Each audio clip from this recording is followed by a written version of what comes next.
За тэгэхээр өнөөдөр хүний эрхийн өдрөө таны хувьд бас анх 1989 онд анх бас яг скватерын талбай дээр өөрийнхөө эрхийг эзэж тэмцэжсэн юм байна шүү дээ. Тий. Би одоо яг 29 настай байхдаа энэ Монголын ардчилсан хувьсгалын төлөө одоо энэ талбай дээр бас жагсажсэн хүний нэг энэ олон залуучуудын нэг өнөөдөр одоо сэтгэл минь өвдөөд энэ тухайн үед одоо энэ амь нас амьдралаараа дэнчин тавьжсэн энэ бидний тэмцэжсэн энэ тэмцэл хүний эрх хэрэгчлөө шударга ёс тий хууль дэдлэг зарчим ингээд алдагдаад үнэхээр одоо бас сэтгэл маш их өвдөж байна.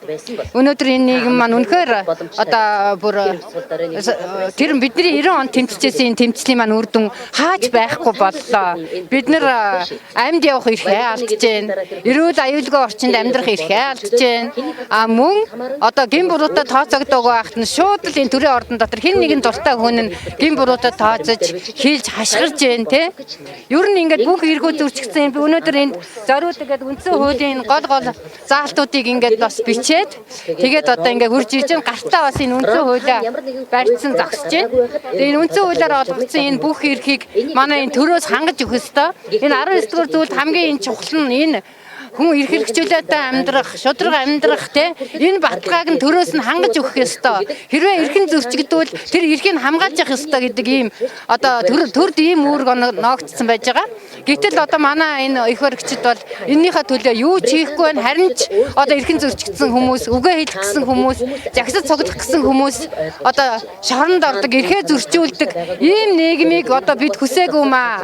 Бид энэ 90 онд энэ залуучууд тэмцэхдээ энэ эрх хэрэгжүүлээг хангаж энэ ардчилсан Монгол улсыг байгуулахын төлөө ингэж зүтгэжсэн. Одоо миний энэ 29 настай байхдаа ингэж одоо тэмцэжсэн энэ зураг өнөөдөр энд ингэ байж байна. Тэгээд одоо өнөөдөр ч гэсэн би энэ одоо Монгол улсынхаа иргэдийн эрх хэрэгжүүлээг хангахын төлөө дуу хоолойгоо гаргаад өнөөдөр энд одоо талбай дээр хүний эрхийн өдөр зогсож байна. Тэгээ бүх хүмүүс манай иргэд маань ялангуяа залуучууд маань энэ үндсэн хуулиар олгогдсон энэ эрх хэрэгжүүлээнийхээ төлөө бүгдээрээ үгээ хэлээч, жагсаач, цуглаач, одоо дуугараач гэж та бүхнийгээ би бас уриалж байна. Хэрвээ тийхгүй бол эрхчлөө байхгүй бол юу ч байхгүй болно гэдгийг манайхан маш сайн ойлгох ёстой. Бид нар маш түүхэн хариуцлагатай энэ үед өнөөдөр жагсаж, үгээ хэлж, хүмүүсээ одоо уриалж байна.